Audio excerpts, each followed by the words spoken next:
Hi, I'm Leanne from That Lady Herbals, and welcome to my video.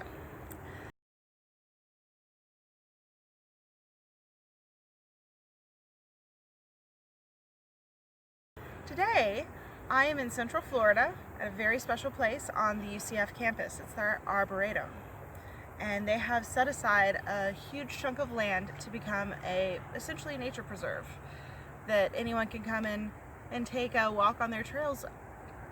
But one of the beautiful things about it is home to a huge number of Florida's native wildflowers. And fall is one of our best wildflower seasons here in Florida. Now, this is being filmed a little bit late in the season, but one of the perks is I found this absolutely wonderful patch of one of our native goldenrods. The wonderful thing about it is that the flowers in this patch are in almost every stage of growth. So I can show you examples of little baby goldenrods before they ever shoot up and get a flower, all the way through mature goldenrods that have gone to seed. So that's what I want to share with you today, is the Solidago, or the goldenrod. Now, Solidago is the genus name of this plant. And I'm not going to get into species too much because there are hundreds of species and they're all pretty much interchangeable. They have all the same properties. They're edible and they're medicinal. They're also all in the aster family, the Asteraceae. The most common goldenrod you're going to run into in Florida, especially if you're not in a heavily wooded area, is actually the Canada goldenrod, or the Solidago canadensis, which I believe this patch to be. I'm not 100% certain, so if you know that this is a different species, feel free to correct me in the comments, okay? But this wonderful plant is absolutely amazing. However, it gets a bad rap.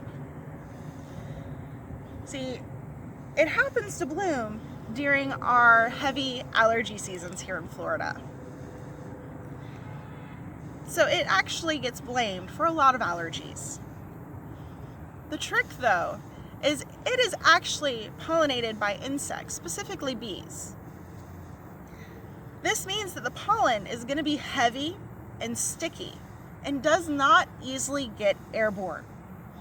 So that means that it's not likely the culprit if you suffer from seasonal allergies or seasonal hay fever. Likely the culprit is actually going to be another plant that blooms around the same time, tends to grow in the same areas, but its flowers are green because it's wind pollinated. It doesn't have to attract those insects, and that's ragweed. Ragweed's pollen, if you look at it under a microscope, looks like an insanely spiky golf ball. It looks like a medieval torture device. So of course it's going to cause you some irritation in your sinuses and in your very sensitive nasal cavity during hay fever season. However, goldenrod is one of those amazing plants that Mother Nature has given us at the right time in the right place, because goldenrod actually can help prevent horrible allergy seasons. If you start taking goldenrod on a daily basis, either as a vinegar or as an infused honey, maybe even as a little capsule full of the herb, you might not have as bad of an allergy season. It's not guaranteed to get rid of your allergies completely, but it will help tone them down and make them a heck of a lot more manageable. In Chinese medicine, it works on the liver and gallbladder meridians. It helps to clear heat, dispel toxins. So it's used as a detox of sorts in a lot of Chinese medicine. They use it to help with a sore throat, to help get rid of kidney infections, bladder infections, urinary tract infections, and it also helps to reduce inflammation. So it's used in a lot of anti-inflammatory formulas.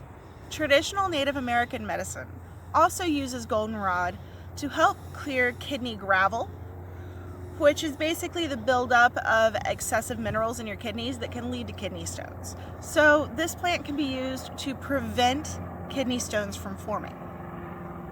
So all in all, it's great for your entire urinary system. Goldenrod is also used for your circulatory system, helping to lower your blood pressure and prevent heart disease. It helps prevent the buildup of all that plaque on the inner lining of your arteries. So it helps prevent age-related heart problems. Goldenrod is also great to help with a fever, because what it does is it opens up your pores so that when you sweat out that fever, when your temperature rises and you start to sweat it, it's actually going to help remove the toxins in your body that much more efficiently. Now, goldenrod is also a great plant for skin and wound care. It's antimicrobial, which means that it fights bacteria, it fights viruses, and it fights fungus. So it's actually a really, really good wash for when you have cuts, scrapes, any kind of abrasion. Now, as you can see, this plant is absolutely gorgeous. It's got beautiful yellow flowers and bright green leaves.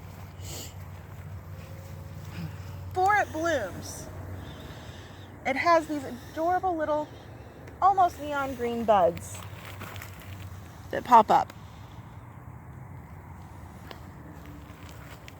Now, if you're wanting to use goldenrod for your allergies, your best time to harvest it is before it blooms. So when those tops have those buds on them, that's when you want to harvest the plant and make a tincture, make your oil, make your vinegar, whatever preparation you're going to use. That's the best time to do it, because it's going to prevent any pollen from actually getting into your preparation if you are allergic to plants in the aster family. However, if you're not allergic to plants in the aster family, having a little bit of native pollen, especially in a preparation like an infused honey, actually might help with your allergies even more in the long run. So having to harvest this plant just when it opens, just when it has those flowers, at about this stage of life, is a good time to think about if you want to add that extra bit of native pollen into your routine.